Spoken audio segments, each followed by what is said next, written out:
Tiens les OMA là. Tu me donnes?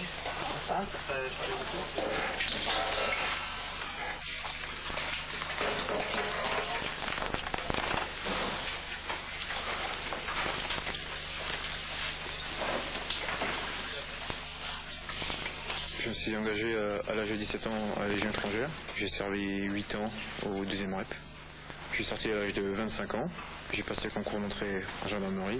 Et après 2 ans passés dans l'escadron mobile, j'ai passé les tests pour entrer au GIGN. Et par chance, j'ai réussi et j'ai été admis au GIGN il y a 2 ans de ça. La vie au GIGN, on la découvre le jour où on est breveté, où on est inclus dans un groupe. Et là, vraiment, la vie au GIGN commence.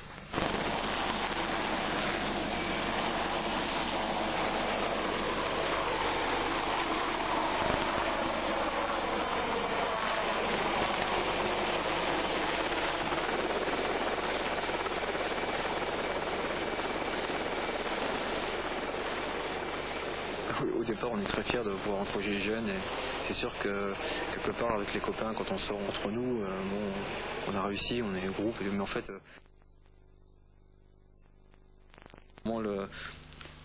d'avoir l'expérience, pouvoir acquérir l'expérience qu'ont les anciens, de pouvoir partir sur des missions, sur des interventions, libérer des otages et évoluer, toujours évoluer.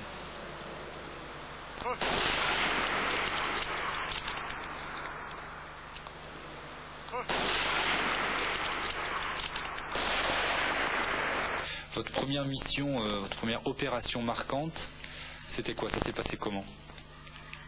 C'était mon premier forcené, je pense. Un forcené avec une prise d'otage, qui retenait sa mère en otage. Ça se passait en Bretagne. Et c'est la première fois où je suis entré le premier en fait. J'ai dû ouvrir la porte avec un bélier.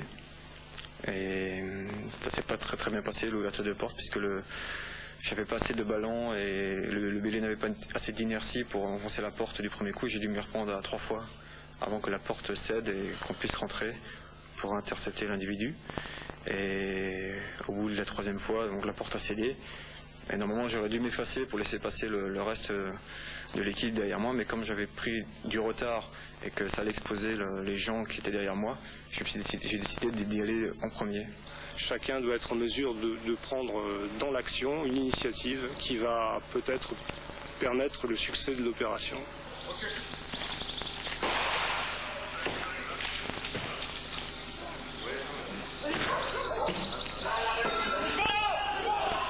On ouvre les yeux et on voit tout. Et en l'occurrence, là, l'homme devait être armé d'une fourche à l'intérieur de sa maison et d'une hache. Et j'ai vu la fourche et la hache posée au moment où je rentrais dans la fraction de seconde, au même moment où l'homme me fonçait dessus. J'ai vu que tout était posé, qu'il n'y avait rien à craindre côté physique. Donc ensuite, il s'agissait de le neutraliser à main nue, il n'y a eu aucun problème. Voilà, cherche pas en force, tu vas sur un côté, tu fais ça en souplesse. Sur un côté, tu restes au milieu. Stop. J'ai intégré le GIGN, comme tout le monde, au grade de gendarme. J'ai ensuite été chef d'équipe, ce qui correspond en général au grade de chef, voire d'adjudant. Et là, je suis donc dans mon groupe l'un des plus anciens. 1, 2, prêt, feu. Ce que l'on fait au GIGN, c'est du concret.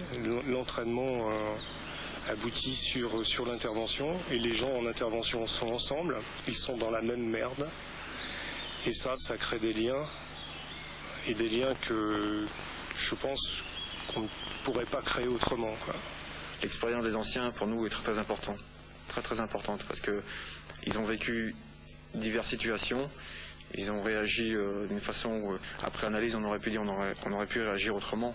Mais c'est après coup, c'est toujours facile de dire. Mais les expériences acquises, ils nous les retransmettent par la suite, ils nous en parlent, on en explique, on débriefe des missions qui se sont passées. Au GIGN, on n'a pas à prendre les gens par la main. Ou alors, les gens n'ont rien à faire ici, quoi.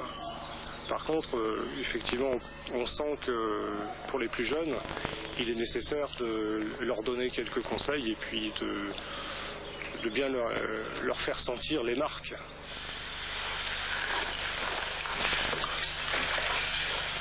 quand on est jeune, on veut toujours aller de l'avant. On veut prouver aux anciens que nous aussi, on peut faire comme eux, on peut faire même mieux, on veut leur prouver quelque chose. Et heureusement, les anciens sont là, ils ont l'œil, ils regardent, ils retiennent. Ils prennent le mort, ils disent ok, calme-toi. Si tu veux faire 10 ans au GIGN, tu vas doucement, plus sereinement. Et heureusement qu'on a des gens comme ça.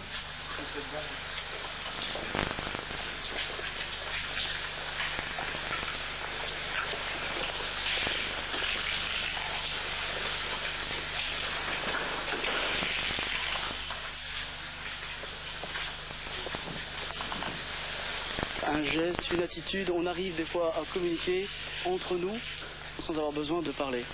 Et ça, c'est une relation vraiment qui est typique au groupe en quelque sorte. Les gens extérieurs, des fois, ne saisissent pas tout ce que l'on peut faire passer, nous, d'un simple regard entre nous.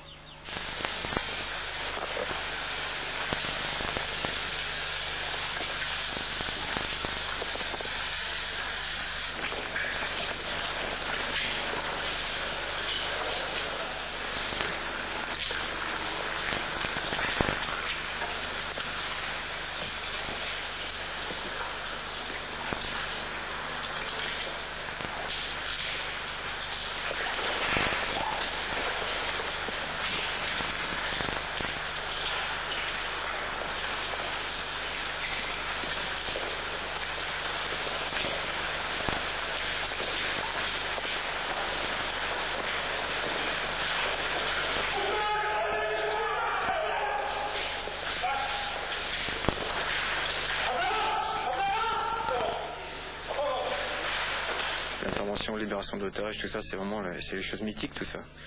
Et vu de l'intérieur, maintenant, ça paraît... C'est pas vécu au quotidien, l'entraînement, la préparation pour ce type de mission. Et je considère plus que c'est vraiment que on est des surhommes, c'est vraiment des choses... C'est à l'entraînement, à force d'entraînement, qu'on réussit à faire des choses telles le tir... ou l'ineutralisation à main nue, toutes ces choses-là, c'est uniquement à base d'entraînement. Et il n'y a rien de surhumain dans tout ça. J'ai une mission qui, elle m'a marqué parce que l'on ne savait pas trop effectivement où l'on allait. C'est la Nouvelle-Calédonie par exemple. Bon, on savait que la situation était relativement difficile, voire critique. Donc quand vous prenez l'avion et que vous vous préparez à faire plusieurs dizaines de milliers de kilomètres, là vous avez des heures, quelques dizaines d'heures pour élaborer des schémas, pour essayer d'imaginer ce qui se passe sur place. Pour gamberger un peu aussi. Comment vous allez éventuellement résoudre la situation. Ouais. UVA 4 mai 1988, l'intervention marque l'histoire du groupe. D'abord parce qu'elle s'assimile à une mission de guerre, le GIGN y est associé à l'armée de terre et à la marine. Ensuite, parce qu'elle est meurtrière, 19 indépendantistes kanaks seront tués dans l'assaut. Enfin, parce qu'elle provoque une polémique politique, la Nouvelle-Calédonie est l'un des enjeux de l'élection présidentielle. Reste au GIGN le souvenir de 23 otages libérés et des 2 membres de l'équipe blessés lors des combats. Quand on voit les gens après la mission avoir la gorge serrée et on sent un malaise en soi parce que un de ses collègues proches a été blessé, c'est dur à vivre ça, c'est dur à vivre. Les gens rentrant chez nous ont pris la mesure de ce facteur risque, savent qu'ils exercent un métier dangereux, ils le savent déjà de par leur statut de gendarme qu'ils exercent un métier à risque. Ce risque, eh bien, il est côtoyé au quotidien et je dirais qu'il ne bloque pas les gens. Il est très bien intégré dans la vie de tous les jours. Le risque, on peut y penser avant, on peut y penser après, en se disant tiens peut-être que là je suis passé très près, mais dans l'action, je pense que c'est plus le souci des gens, quoi. Ce qu'on demande aux gens chez nous, ce n'est pas d'avoir des risques tout, mais plutôt des gens qui connaissent leurs limites, qui puissent gérer ce stress pour mieux les dépasser. Et par ailleurs, l'image du Rambo a pu être véhiculée par certaines personnes. En fait, bon, c'est d'abord, on ne le revendique pas. et d'autre part on l'oublie rapidement. Ce qui est important, c'est d'intégrer le fait que le GIGN est avant tout une unité de gendarmerie, qu'à ce titre-là on est soumis aux mêmes règles que tout gendarme dans l'ouverture du feu. C'est vrai qu'on est amené à gérer des situations de crise et que donc l'ouverture du feu peut intervenir à n'importe quel moment, et c'est aussi pour cela qu'on s'entraîne. A priori, il serait au 2e étage de la maison. Donc nous devons être en mesure de l'arrêter. Nous avons reçu l'autorisation du procureur de la République et du préfet. Nous devons être en mesure de l'arrêter à partir de 6 heures. Jean-Marie, à vous de jouer. Ouais, alors pour ce faire, en premier binôme Philips avec Cyril. Binôme de pointe, en avant c'est Michel, Pascal. Il y a chez nous des hommes d'expérience qui servent à l'unité depuis 10, 12, voire 15 ans et qui ont vécu des situations extrêmement dramatiques. On aurait tort de se priver de ces capacités-là. Et évidemment, en opération, ces gens d'expérience font valoir ce qu'ils ont rencontré. Et le schéma tactique, technique retenu tient compte de l'expérience des uns et des autres. Et je dirais que le schéma retenu suscite forcément l'adhésion de l'ensemble du détachement. On ne pourrait pas concevoir envoyer tel ou tel gendarme de l'unité sur une mission particulière si cette mission ne lui semble pas cohérente ou si il ne la sent pas intimement. Depuis le mois d'avril 1974 et la création du GIGN, 5 membres du groupe sont morts. C'était à l'entraînement, jamais en mission. Pourtant, en 20 ans, la compagnie s'est engagée plus de 650 fois. De la libération de 30 gamins pris en otage dans leur car scolaire, c'était à Djibouti en 1976, à la plus récente mutinerie de Moulins, en passant par l'arrestation de Philippe Bidar, le terroriste basque, en février 1988, 650 missions et seulement 10 blessés par balle. Blessés par balle, depuis la création de l'unité, il y en a eu 10, ça arrive rarement. Alors heureusement il n'y a pas eu de mort en mission au GIGN, malheureusement il y en a eu à l'entraînement, c'est presque surprenant. Oui, c'est surprenant, pour ma part ça ne m'étonne pas. Je dirais que l'entraînement nous conduit à pouvoir gérer les situations les plus dramatiques, et donc il est très poussé. Et il nous prépare à des opérations qui sont plus faciles que ce que l'on rencontre en entraînement.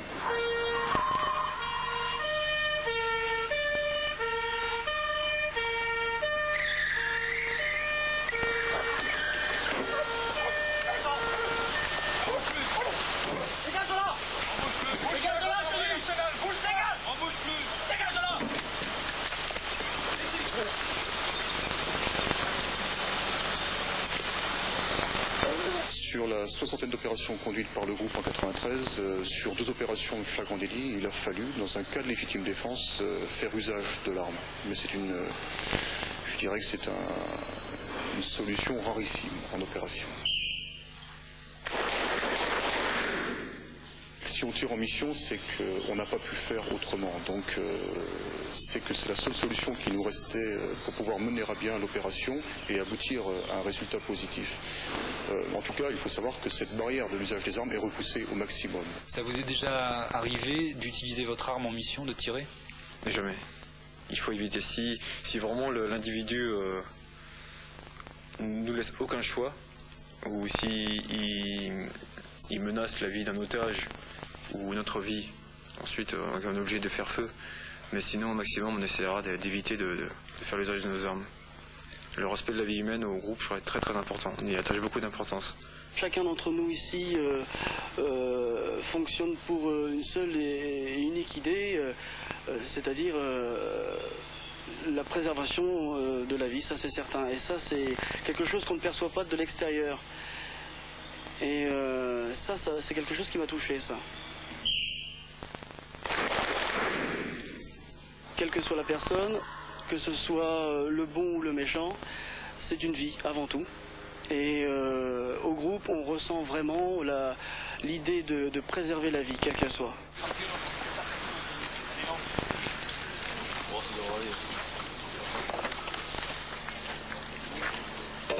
Là, ma première mutinerie, j'ai rien fait. C'était à Fleury-Mérogis. On est arrivé, il y avait des Pumas qui sont arrivés, on est arrivé avec les CX, et les mecs, ils ont vu le CX arriver, Ils sont descendus du toit et les CRS qui étaient là avec les mobiles, ils nous disaient putain les gars, fallait venir plus tôt, on n'aurait pas été emmerdés depuis ce matin à encercler la prison. On est arrivé et on n'a pas eu le temps de finir de se préparer. On se préparait et le directeur de prison nous dit bon bah écoutez, ils rentrent dans les cellules. Ah, c'est fou ça.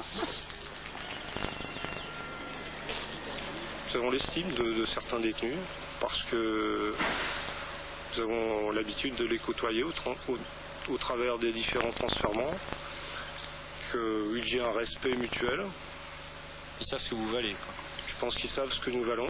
Il y a nous avons notre code d'honneur et je pense que les plus gros truands ont également leur code d'honneur.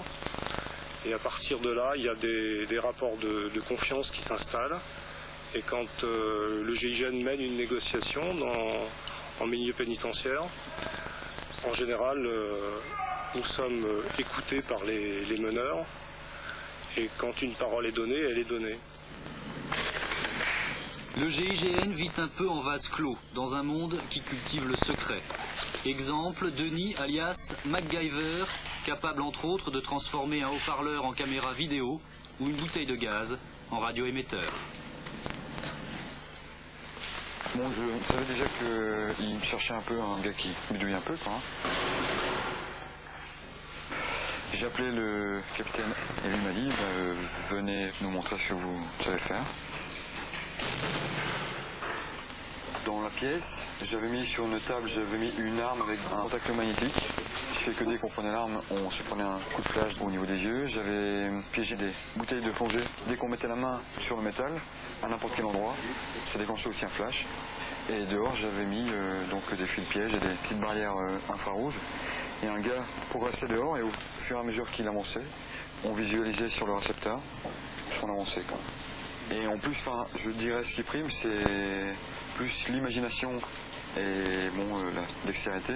Enfin, c'est la passion de la petite bidouille très fine, quoi.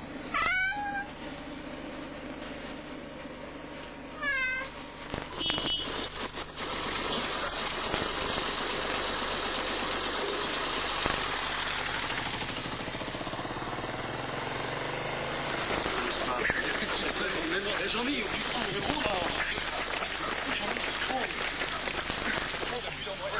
voilà, ça commence à fumer là. Eh, regarde les grains de beauté qu'il a dans le dos, lui. Et pourtant il est pas beau, hein. Si tu me marches dessus, beurre, je te mords.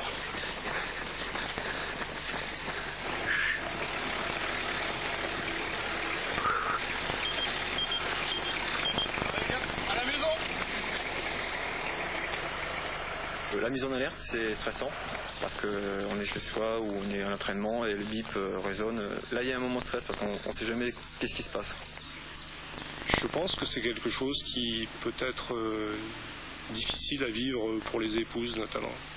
Ne rien pouvoir prévoir, au moins dans les périodes d'alerte. Information pour le groupe d'alerte.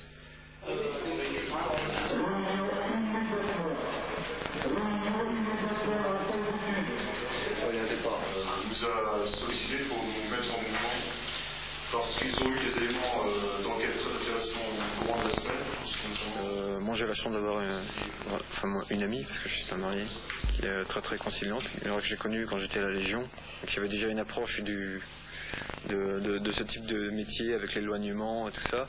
C'est vrai que pour la femme avec l'enfant c'est assez pesant, mais elle s'y fait. Et puis on arrive à avoir une vie de couple tout à fait normale. Et le côté intervention, bip, départ, c'est très bien assumé par tout le monde. Il n'y a pas de grosses larmes, de gros cris, c'est le bip, je pars travailler comme si j'allais à l'usine, c'est pareil.